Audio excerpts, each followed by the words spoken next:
大家好สบายดีทุกคน คลิปนี้ก็เป็นคลิปทำอิฐของการสอนภาษาจีน学习汉语เรียนภาษาจีนเฮามาเริ่มเรียนภาษาจีนนำกันเลยก่อนเรียนภาษาจีนเฮามีคำแนะนำ5ข้อเกี่ยวกับการเรียนภาษาจีนข้อที่1ก็คือตัวทิ้งฟังหลายๆฟังหลายๆก็คือการฝึกทักษะทางด้านการฟังเช่นว่าการฟังเพลงเป็นต้นจะช่วยฝึกทักษะทางด้านการฟังของพวกเราข้อที่2ก็คือตัวซัวก็คือ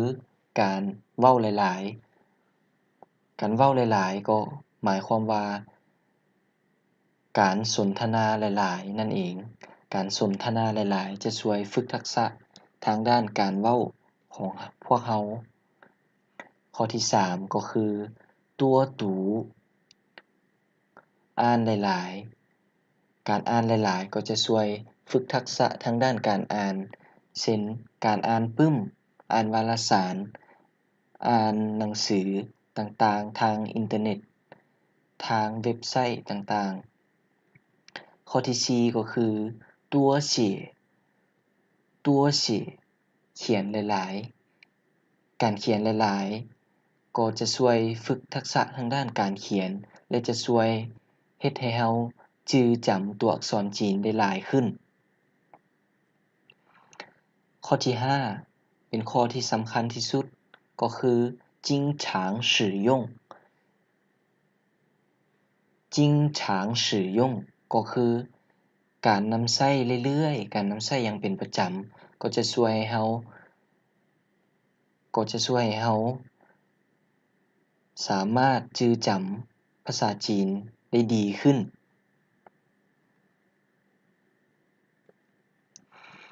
汉语基础พื้นฐานการเรียนภาษาจีนพื้นฐานในการเรียนภาษาจีนก็คือพินยินนั่นเอง声母พยัญชนะข้อที่2ก็คือยิ่นหมู่ก็คือสระข้อที่3ก็คือ整体认读音节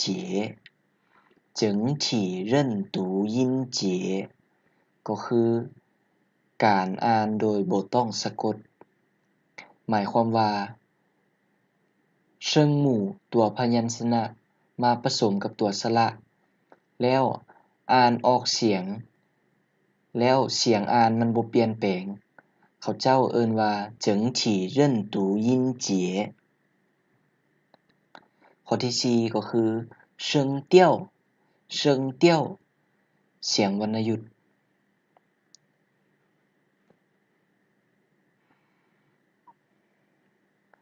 พยัญชนะในอักษรจีนจะมี23ตัวเชิงหมู่จะมี23ตัวตามนี้เลยให้พวกเราเอาปึ้มเอาบิ๊กเอาสอมาจดไว้ยิ่นหมู่ตัวสระจะมี24ตัว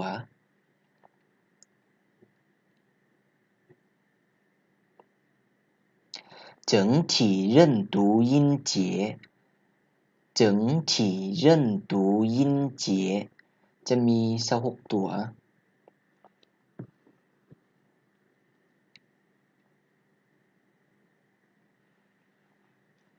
เชิงเตี้ยวเสียงวรรณยุกต์จะมี4เสียงเสียงที่1เสียงที่2เสียงที่3และเสียงที่4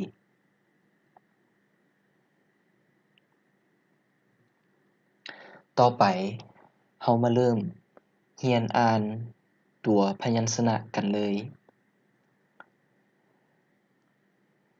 ข้อยจะอ่าน3เทื่อ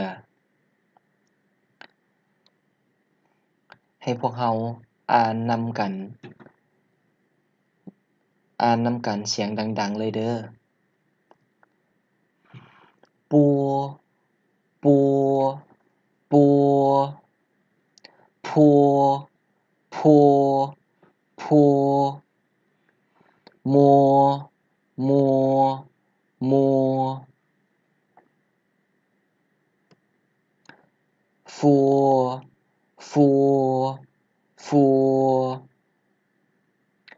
เตือเตือเตือเถือเถือเถือเนื้อเนื้อเนื้อเลือเลือเลือเกลือเกลือเกลือคือคือคือคือคือคือจี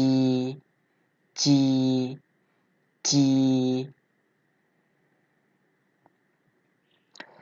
ชี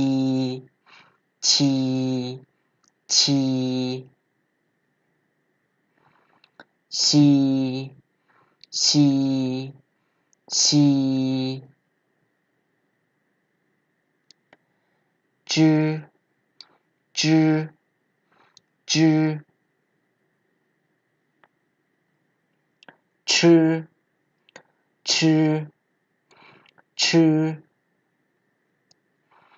ชื่อชื่อชื่อรื้อรื้อรื้อ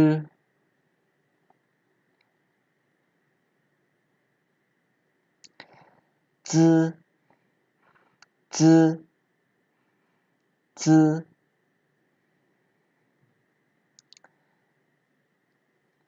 呲呲呲丝丝丝